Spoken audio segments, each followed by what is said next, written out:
Welcome to Inside Analog Photo. I'm your host, Scott Shepard.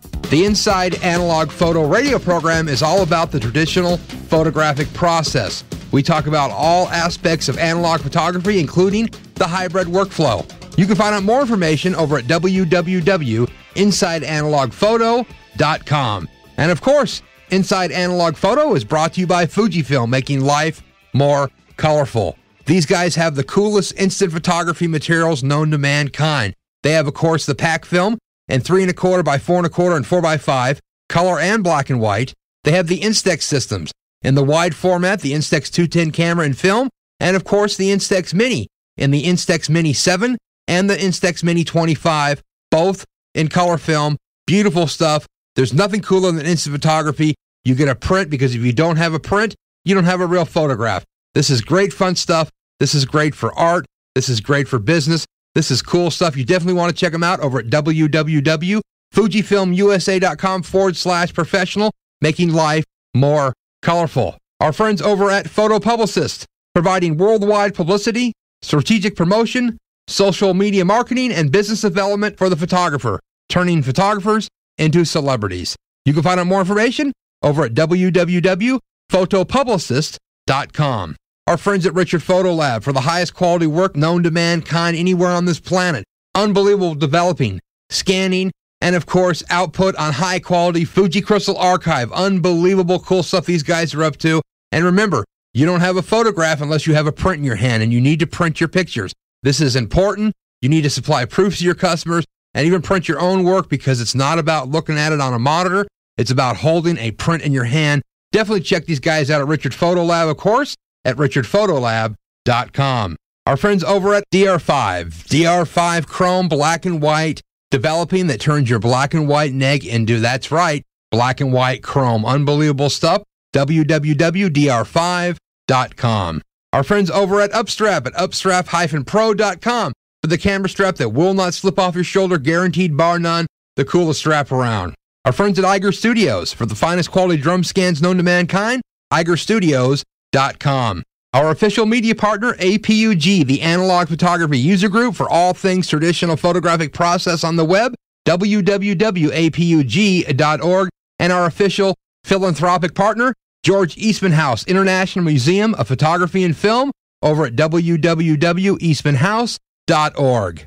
Today on Inside Analog Photo, we're going to be here with Scott DiSabato. Scott is the sales manager and the imaging specialty and pro film marketing manager for Eastman Kodak. We're going to talk today about a brand new film, the new Portra 160. We're going to chat about how things have been going with the Portra 400, black and white, and a lot of other stuff going on with Kodak. Scott, how you doing today? It is going marvelous. It really is going marvelous for everybody at Kodak, and I do appreciate you joining us today to talk about this brand new emulsion. You guys have more new film. Outlook at Kodak is bright and happy, and there's a lot of people that are quite enthusiastically happy about Kodak. Yeah, there has been a tremendous amount of interest in film. It's been exciting over the past couple of months where we launched the new Portra 400 film, and to kind of hear that film move into the marketplace and people test it and talk about it and provide feedback has been just amazing. I think we've really got a successful film with the new Portra 400 for sure. And kind of following behind that success, we are announcing a very similar move on the 160 speed platform with the Portra films. So currently we make the Portra 160 natural color and the vivid color. What we're doing with the introduction of the new Portra 160 is we're taking the qualities of the Portra 160 natural color film and to a lesser degree the Portra 160 vivid color and combining them. And we've made a pretty substantial improvement in the grain. And this becomes more important based on the great results we got out of the Portra 400 film. It was beginning to sort of compete with the image structure we were able to get with the 160 film. So the movement to improve the grain even more kind of keeps that spacing that we like between the different speeds there. So we've incorporated Kodak's advanced cubic emulsions, and those are just traditional cubical silver halide that are very fine grain, and we can incorporate them into some of our slower speed films. Ektar, for instance, has cubical silver halide in it. The other benefit besides the image structure is it scatters the light less than the T-grain does, so that provides a more crisp-looking image, which is very helpful. So the great news, too, is that this film incorporates the Kodak Vision film technology, and we have the antenna dye in the magenta dye layer, which is great for a slower speed film like this. Net result is just a nice bump improvement in the grain structure on this film. And just to talk a little bit about where this falls between the natural color and vivid color, the natural color emulsion has a very just gentle, moderate contrast. And that makes a whole lot of sense as you go into kind of a hybrid or scanning environment, that you've got your highlight and shadow values real close to one another to get all that rich information. So that's where we settled on the contrast with this product. The Portra 160 NC is actually the most popular film in our Portra family. So based on that popularity, and it's just fabulous skin tones with the film, we have gone ahead and aligned the color palette pretty much right on where the NC film was. Now, what we've noticed with the Portra 160 Vivid Color over the past 2 years since Ektar has been around, that film has been declining at a rate faster than the general color negative category has been. And that's the result of people that were looking for color settled on the 160 VC position. But in fact, with the Ektar there, with a better image structure, bolder color, a different palette for sure, but just kind of more intensity there, I believe a lot of people were opting for that. So it's kind of a natural progression that is occurring here with a great film like Ektar on one end, and the popularity and just fantastic skin tones that the 160 natural color provides. And as I look at the 400 launch that we had, that has been accepted very nicely by both the NC and VC shooters. And I think we're maybe in a better position here because we do also have the Ektar at a slow speed. So if I have Ektar, why would I want to shoot the new Portra 160? Or if I have the new Portra 160, why would I want Ektar? So are we just talking about a color palette difference? Are we talking better technology in one or the other? What's the differentiating factor between A and B? Well, there's definitely a bigger wedge between these two films than what we had, I guess, with all three being offered there. So the Portra 160 natural color position and where the 160 falls now is just amazing for skin tones. It's really what it does the best. And it's not just the color palette. It is also things like sharpness. I think a couple generations ago with our color negative platform, we discovered that it can easily get too sharp. I think for portraiture, a little bit of softness. I don't even want to call it softness because it is a very sharp film. But when I speak of it next to Ektar, there's definitely a difference there. But you don't want to resolve all the detail when you're doing a portrait of a beautiful 62-year-old lady or something. So there is just the right amount, I think, to render the skin tone in a smooth way. The image structure in the Ektar is the finest grain color film made, so it is made to resolve everything. And the grain structure on that is also phenomenal. So from an image structure standpoint, Ektar certainly has the edge in terms of enlargement. But for portraiture, where amazing detail sometimes can be detrimental to an image, the Portra product now with finer grain will do that very, very well. So I hope that part's clear. Of course, from a color palette, the natural color position that we defaulted on. And by the way, I do want to bring up the fact that with the change that we made to the 160 NC and VC in 2006, we brought those two films to within 5% of one another in terms of the difference in saturation. So there was not a very big difference in even the previous generation of NC versus VC films. So just bringing that sort of to one position was not as dramatic of a move as it would have been, say, in the optical days in the 90s when the Portra films first came out. So the Portra 160, from a color position, it has accurate color, but I think the world today is used to hyped up color. That in some cases is the norm. So I've heard a lot of people describe the Portra 160 as kind of romantic and muted color, and it would appear that way, but it is pretty accurate in terms of the hue and intensity. It's just we're very used to, from looking at plasma screens and images that are kind of tuned up a little bit, to really feel that the average is actually heightened saturation. Tuned up? You mean we're used to incorrect color, oversaturated, oversharpened digital images? Hey, that's a possibility with those controls at your fingertip. You mess with it too long, there it is. And I think that that's probably the case. But in that league, for sure, the Ektar film really is quite a saturated film. It puts a lot of dye down, but does so with moderate contrast. So again, all that detail is available to all sorts of scanners out there, whether they're flatbed, dedicated film scanners, or drum scans. So again, it depends what you're looking for. I've seen phenomenal portraits done with Ektar, and I've seen amazing landscapes done with the Portra 160. So they're tools, but to just break it down, you've got the image structure edge with the Ektar. You've got the color saturation in exaggerated form with Ektar, and you've got more of an accurate rendition with the Portra 160. And as I discussed, not as sharp, but that can be a great benefit to someone working in portraiture or even weddings. No, the emulsion's beautiful. I mean, it renders colors just the way you want them.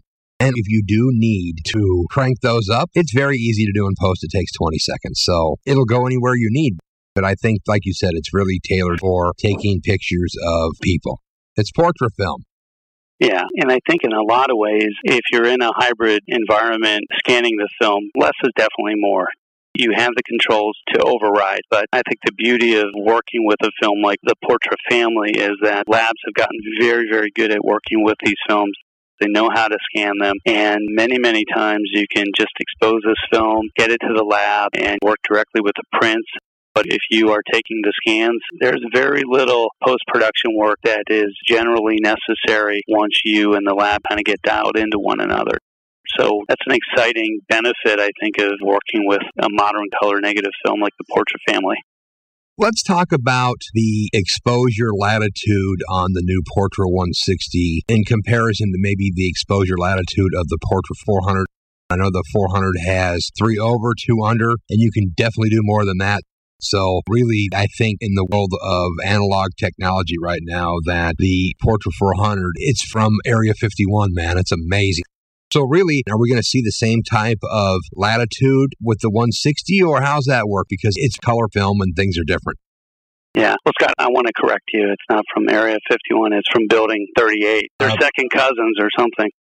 Another one of those secret government installations that people really don't know about, except one's in Rochester and, well, and talk about the Grays, Yeah, maybe at one time. So, yeah, a great facility, modern as all heck.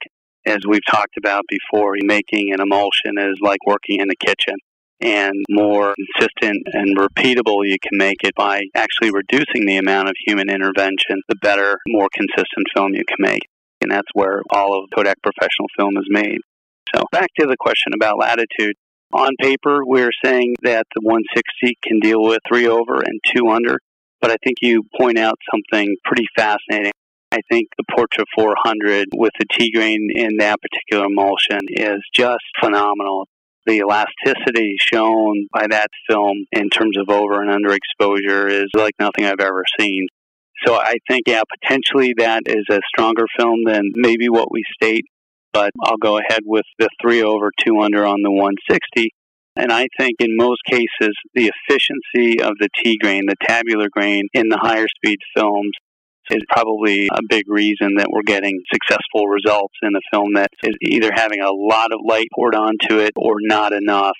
I think that's a big reason. So this emulsion has T-grain in it, but it also has the advanced cubes, which maybe does not keep up at the same rate as some of the T-grain. I don't know exactly why that is, but I wouldn't call this film a slouch at all. I mean, it has wonderful over-under exposure latitude, but as you point out, 400 has just shown an exceptional ability to be tortured.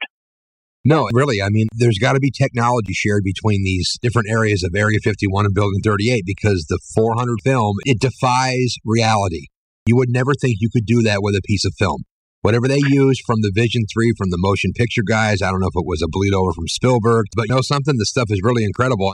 And one thing that I do want to address that people have publicly stated online that when you shoot the Portra 400 that it goes yellow when it's overexposed, and we've found that to be completely wrong. Incorrect. It's just a bad managed workflow that people are using because we've never seen this stuff go yellow ever. It's just something I want to say because I keep hearing this, oh, yellow, yellow. Well, it's not. It's flat. It's linear. Like I said, the stuff is beyond belief. Well, that's good to know. And I do respect everybody. Every photographer, every lab has a slightly different workflow, and that's going to subject any results to variability. Even the lens, right, many times can have a hue that's going to show itself on film potentially. But that's the beauty of dealing with either an optical workflow or a scanning workflow, right? You can make those basic overall corrections, and what's important is you don't have any sort of crossover occur, or not one to a great extent. Crossover being like pink highlights and green shadows. Those tend to be difficult to remove versus a general overall cast. But a well color-managed lab or workflow that a photographer has should be able to deal with any small variations. But yeah, I've heard many, many times, especially with the portrait films, that people basically just import them and just might resize it or just do something subtle, and they're good to go, and that's proven to be a real benefit in the film workflow. I just can't say enough about it, man. I don't know what to say. And it's almost the one film. It's it. I think really it gets to a point now that the new Ektar is fabulous. Other manufacturers' film is fabulous.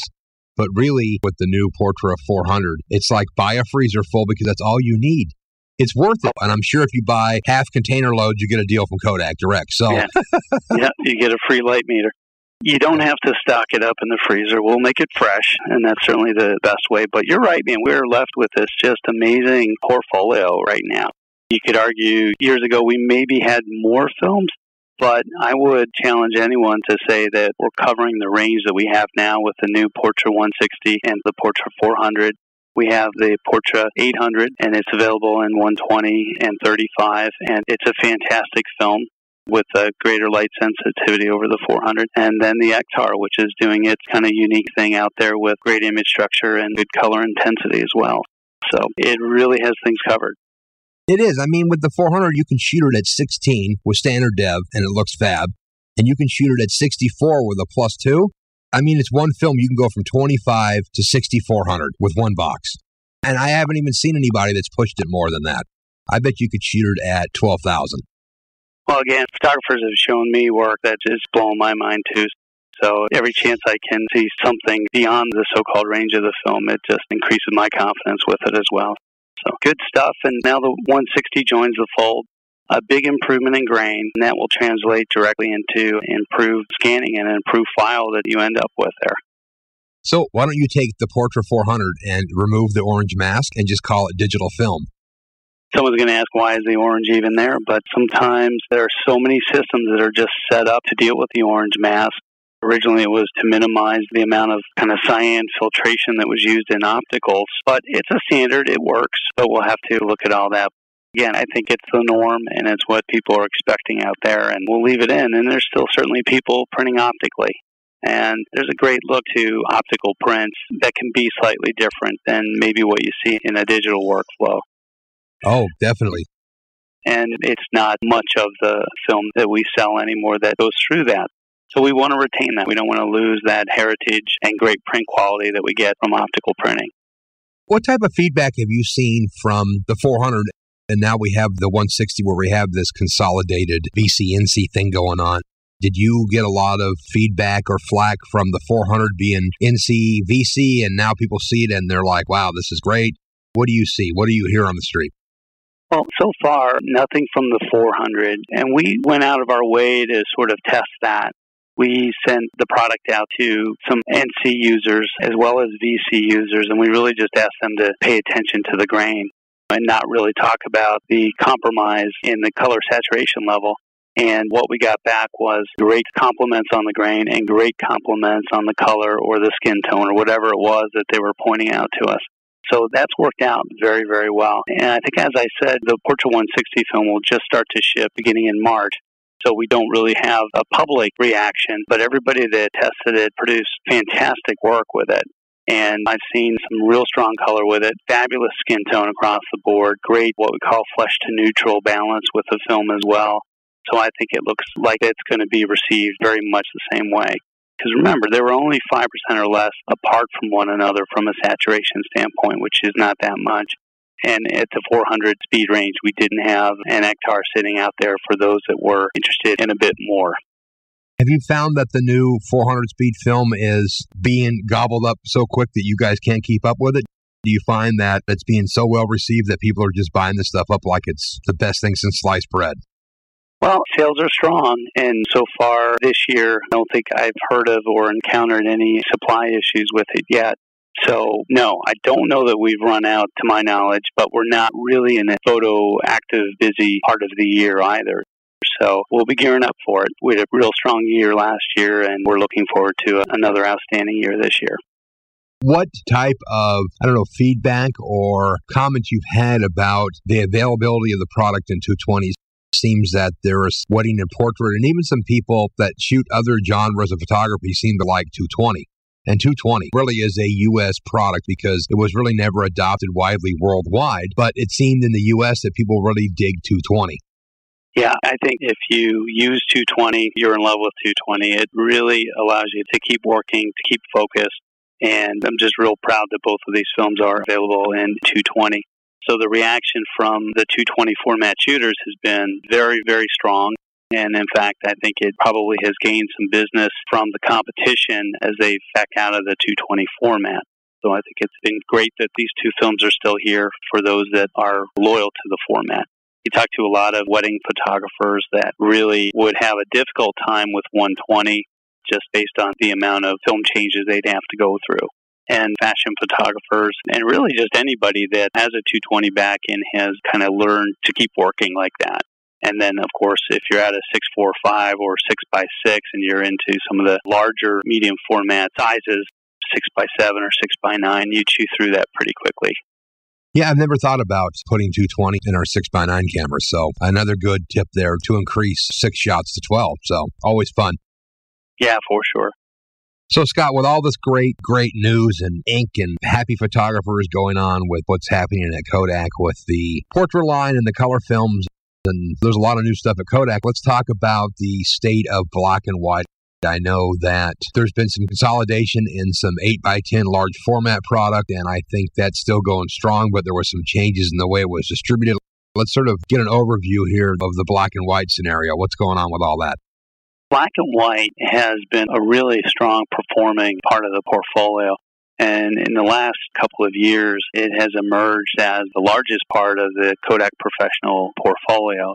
So it's the largest film type that we now sell, which is great. And it makes a lot of sense. That black and white really is quite special, and digital doesn't even come close to trying to replicate the tonality and the nuances and the grain structure in the image tonality itself, as opposed to being added on top of density values. So it's very tangible. People can go in the darkroom and work with it. And I think as an art form, it just lends itself very nicely to black and white images to film. They just go together. So to answer your question, yeah, while we're always looking at ways to become more efficient, and it's important for the entire portfolio that we continue to do that, more efficient we remain, the longer we can offer the great range of products that we have. But when there is some inefficiency, sometimes we need to just change the way that we go about doing things. And I think the 8x10 announcement that we made at the end of the year is really one of those. We may have talked in the past about the fact that a dealer that orders product and it goes out of date and they end up losing money on it or, God forbid, throwing it out, then they will not order that product again unless they've got someone who will put money down for a case of that. And that's what I think we have been finding is that as a stocked item, the 8x10 doesn't make as much sense as it used to. And that's because the volume and frequency has gone down over the years. That's fine. Our commitment to the film, though, is still there. We're just trying to figure out better ways to connect passionate 8x10 users with someone that is going to order that product. And it's not necessarily sitting on a dusty shelf in a town somewhere that used to have an 8x10 photographer that no longer is shooting that format or something. So we've sort of run into those issues. So what we have done over the past year is we started working with a camera manufacturer, Canon Cameras, and he has expressed interest in trying to consolidate on a worldwide level of demand of a product which Kodak no longer stock but would like to make. And we've had these special order programs for years and years. It's just hard for individual dealers and photographers to meet those minimums that we have. Kodak is set up for maximum efficiency. We sort of touched on that before and how important that is. When we have to sort of change the efficiency of our manufacturing flow by doing one-offs or special order items, we need to make it worth our while to interrupt the desire to be efficient. So we ask for a pretty hefty minimum of $15,000 worth of product to make that happen. So what Canon Cameras is doing is collecting orders for sizes that we no longer stock or maybe never stock. I mean, they're trying to collect enough for formats such as 20 by 24 or 7 by 17, other ultra-large format sizes. So he already has enough to get the T-Max 400 8 by 10 order in our system. So we're already there. So dealers out there, you can buy from Canon Cameras to meet the needs of your customers. And I think there could be a different price scale if you're a photographer and wanted to buy directly from Canon Cameras. But I'd encourage you to go to the website there, and I believe it's Canon Cameras, one word, CANHAM, and there's an order form there, and you'll see that he has different orders that he's collecting. So it's a change, but as long as we continue to make the emulsion and base combination, and we're able to get a 15,000 order together, Kodak will make virtually any product out there. That's kind of where we stand. So just a month and a half after the discontinuance, we already have an order for the T-Max 400 in 8 by 10. So I want to thank everybody out there that kind of rallied together to place that order. But we may have to do more creative things like that in the future when the demand for stocking these materials is no longer reasonable, but we can still do special orders on a less frequent basis. And that tends to be better for Kodak to make sure that all the product we make is sold before expiration.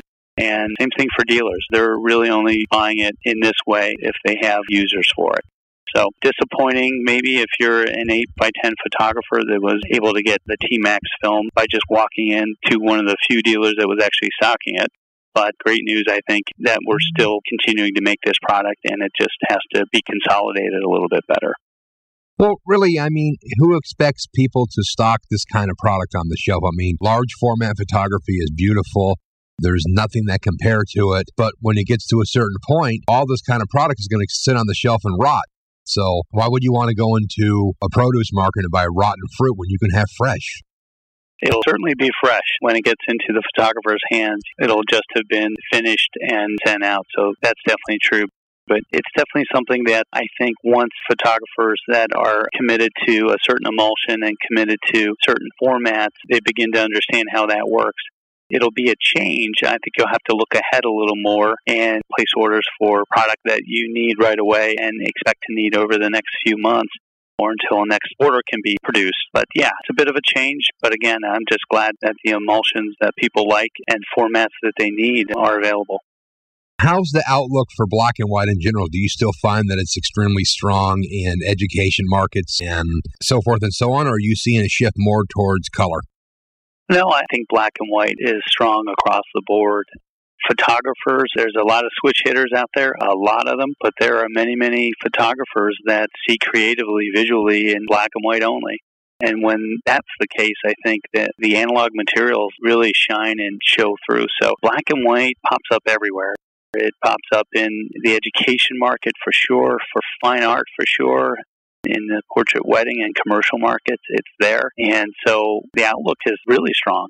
And there's just something about the self-reliance of black and white, too, that's quite appealing.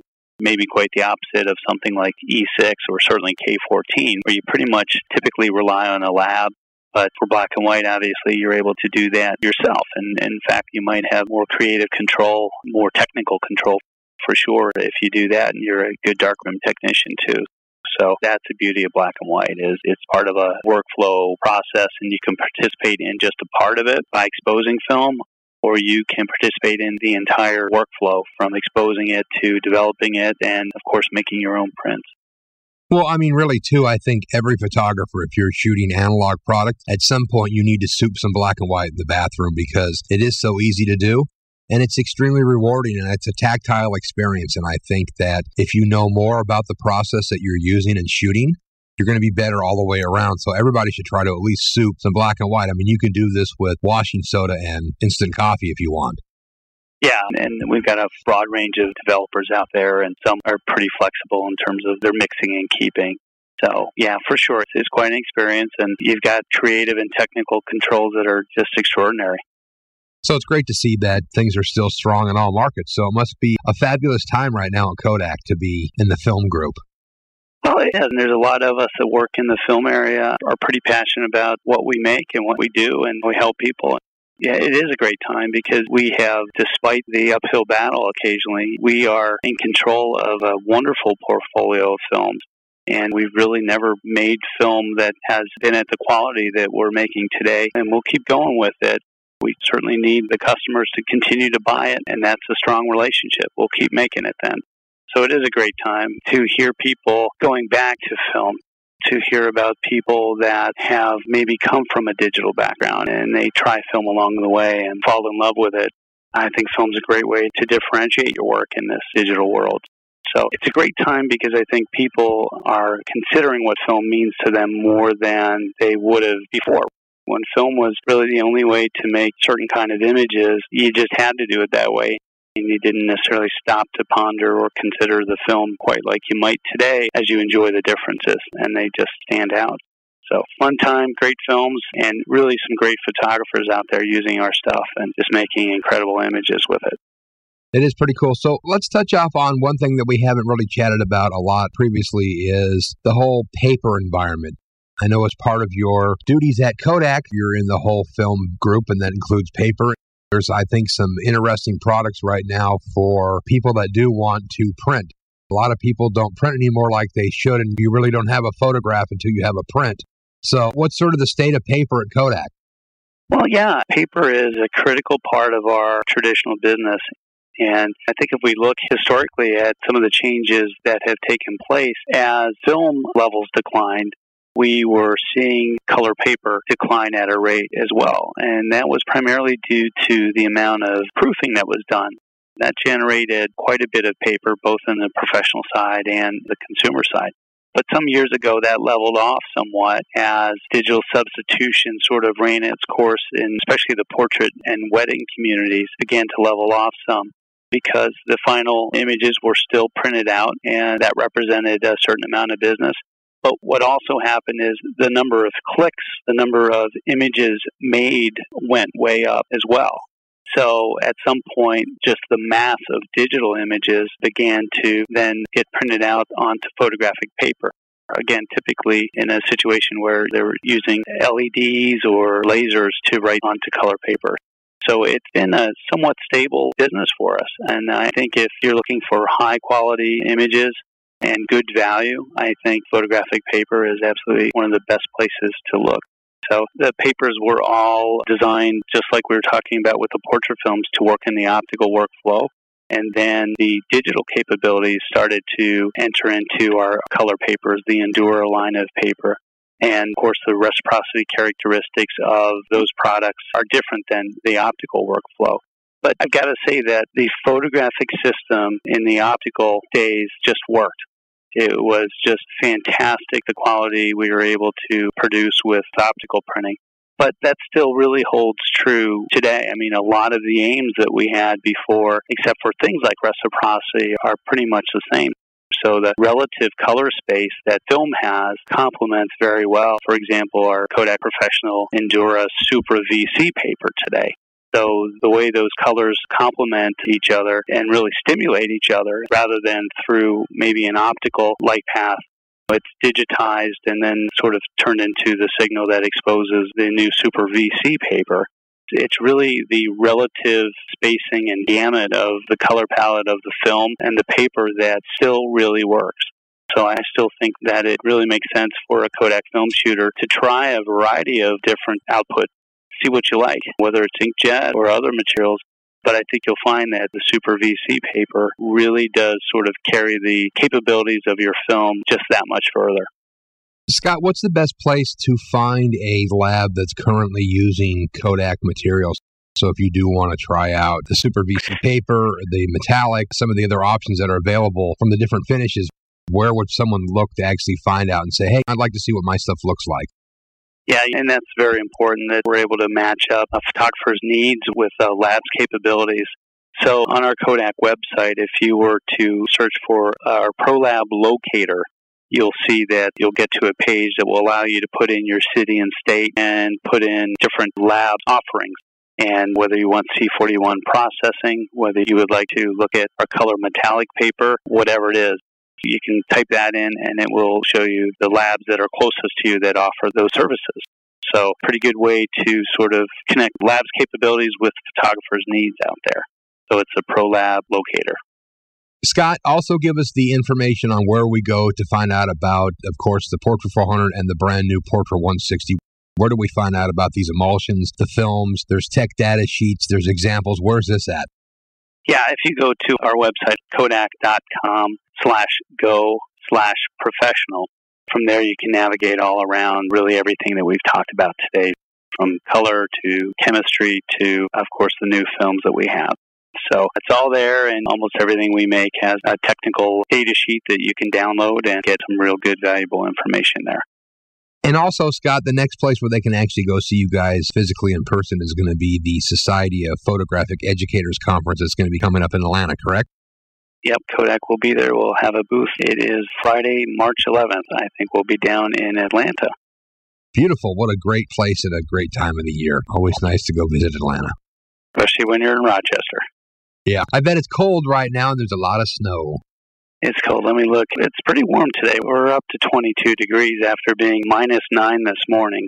So that sun really works. Post some film with it. There you go. Well, Scott, I really appreciate you joining today. Thanks for the update on what's up with the color neg line with Kodak, black and white and film and paper and all this kind of great stuff. And we always appreciate you joining us on the program to talk to everybody about what you guys are up to. So again, I appreciate it and thanks so much. Great, Scott, and thank you very much, too. Appreciate it. Well, there you go. The word from the man. Eastman Kodak, Scott DiSabato. Pretty cool stuff going on with them.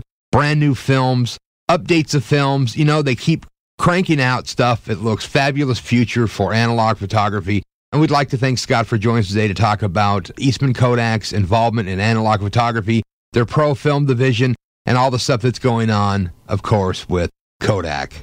The Inside Analog Photo Radio program has been brought to you by Fujifilm for their full line of instant cameras and film, and of course, fine quality Fuji Crystal Archive paper over at www.fujifilmusa.com/professional. Our friends at Photo Publicist, worldwide publicity, strategic promotion, social media marketing, and business development over at www.photopublicist.com.